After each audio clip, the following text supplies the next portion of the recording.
Hey guys, today's question is lexicographical numbers. In this question, we are given with the integer value n and we have to return all the numbers in the range 1 to n sorted in lexicographical order.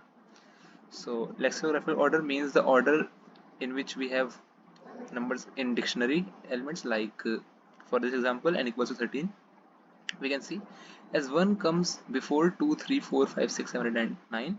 So all the elements starting from 1 will be before these elements. No matter how long these elements are, but they will always be before these element 2, 3, 4, 5, 7, 8, 9 because this is the lexicographical order.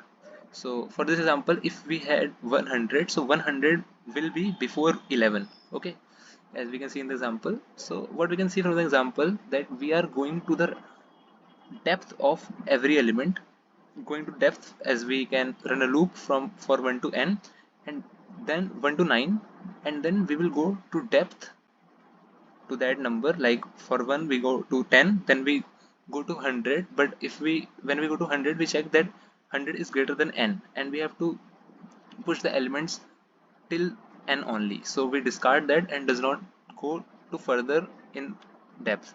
So it is a simple DFS problem, not simple, but it is a DFS problem. Now let's try to code for that. As we can see, we have to call the DFS for starting from 1 to 9 or all, and then we have to make another DFS function. Okay, so first declare a vector for our answer,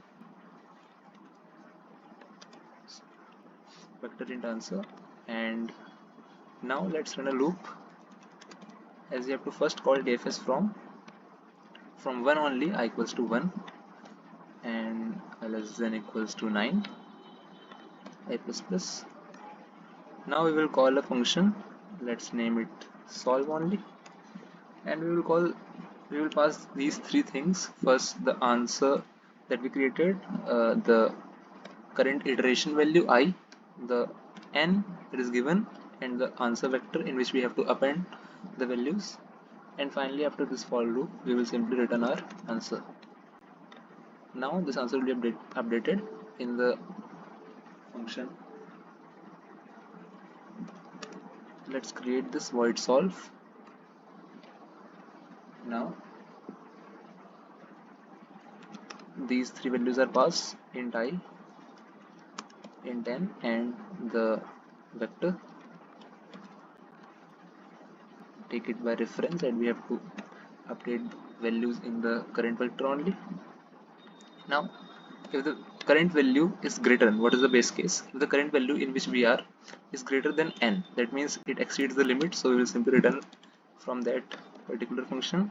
Otherwise, first we will push the value as it is under the limit, so we will first push the value in the answer vector, and what we will do, as we can see here, we will call the function for all the next value from 0 to 10, 0 to 9.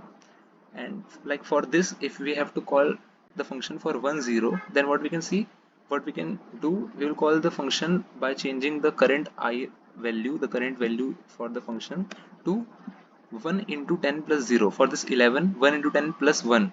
For this 12, 1 into 10 plus 2.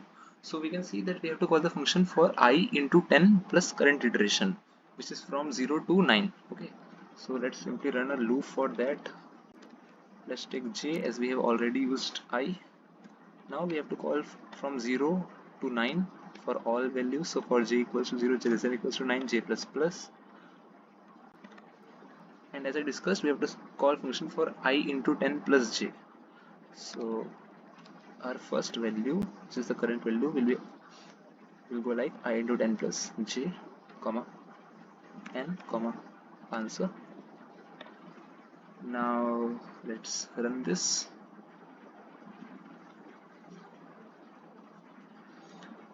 Oh, so here it should be 1, sorry, it should be I, so current element. Okay, let's submit.